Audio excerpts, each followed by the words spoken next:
Assalamualaikum warahmatullahi wabarakatuh. Sahabatku yang dirahmati Allah.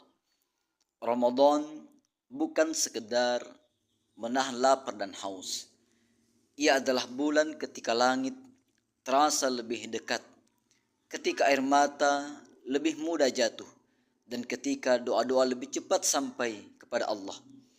Di bulan ini, pintu rahmat dibuka lebar, pintu neraka ditutup rapat, dan setan-setan pun dibelenggu. Namun pertanyaannya, sudahkah kita benar-benar memanfaatkan Ramadan dengan doa-doa yang diajarkan oleh Rasulullah Sallallahu Alaihi Wasallam? Banyak orang berpuasa, tetapi sedikit yang benar-benar memperbanyak doa.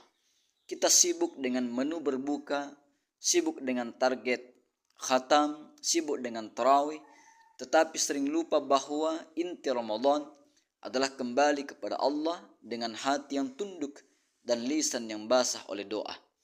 Padahal doa adalah inti ibadah. Doa adalah tanda kita sadar bahwa kita hamba yang lemah.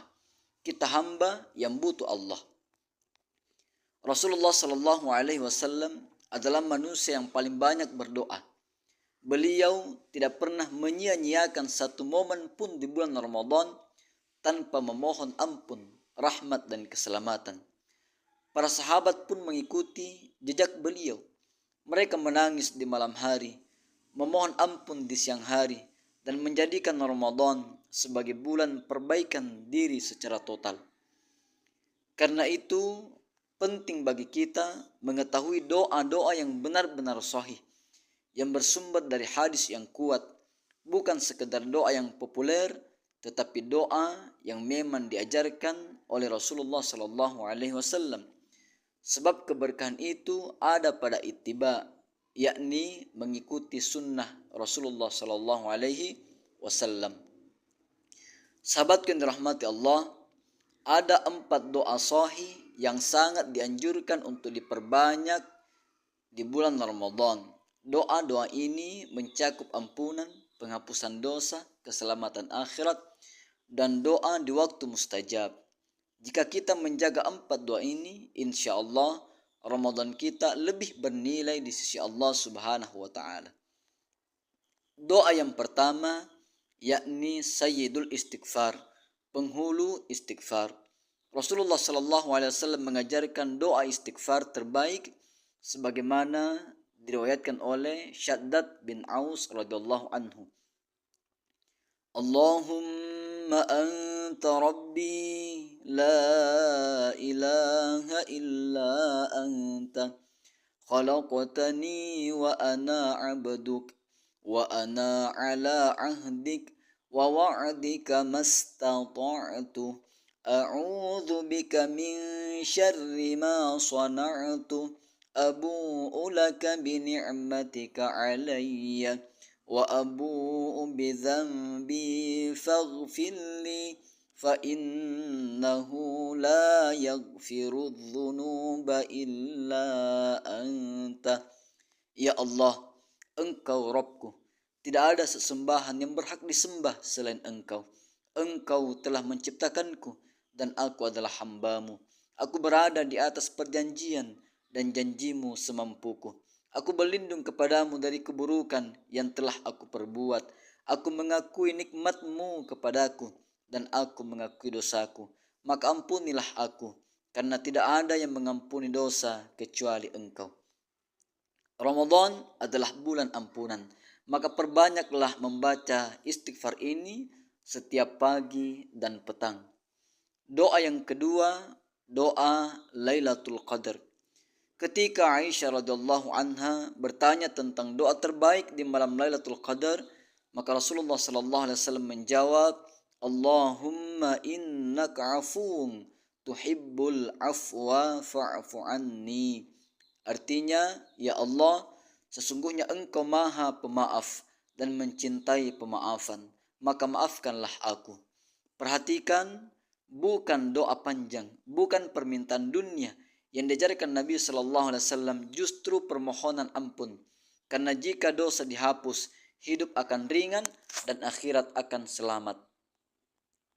Doa yang ketiga, Doa setelah berbuka puasa. Diriwayatkan dari Abdullah ibnu Umar radhiallahu anhuma bahwa ketika Nabi sallallahu alaihi wasallam berbuka, beliau membaca zahaba dhama'u wa batallatil uruqa wa sabatal ajru insyaallah. Artinya telah hilang rasa haus, urat-urat telah basah dan pahala tetap insyaallah. Dan sebelum berbuka adalah waktu mustajab untuk memohon apa saja. Maka jangan hanya sibuk dengan makanan, minuman. Gunakan detik-detik menjelang maghrib untuk doa terbaikmu. Yang keempat, doa memohon surga dan perlindungan dari neraka. Allahumma inni as'alukal jannata wa a'udzubika minan nar. Artinya, ya Allah, aku memohon kepadamu surga dan aku berlindung kepadamu dari api neraka. Sederhana, tetapi inilah inti tujuan hidup seorang mukmin. Ramadan adalah bulan pembebasan dari api neraka.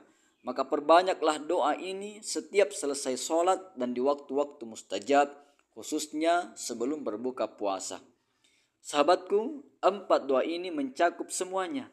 Ampunan masa lalu, penghapusan dosa besar, pahala puasa dan keselamatan akhirat. Jika kita menjaga 4 doa ini setiap hari sepanjang Ramadan, sungguh kita sedang membangun keselamatan dunia dan akhirat sekaligus. Bayangkan jika Ramadan berlalu, lalu dosa-dosa kita belum diampuni, betapa ruginya kita.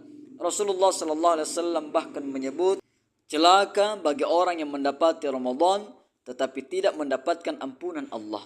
Maka jangan sampai Ramadan kita hanya berlalu sebagai rutinitas tahunan tanpa perubahan yang besar. Sahabatku, maka mulai hari ini, jangan biarkan satu hari pun di bulan Ramadan tanpa membaca 4 doa ini.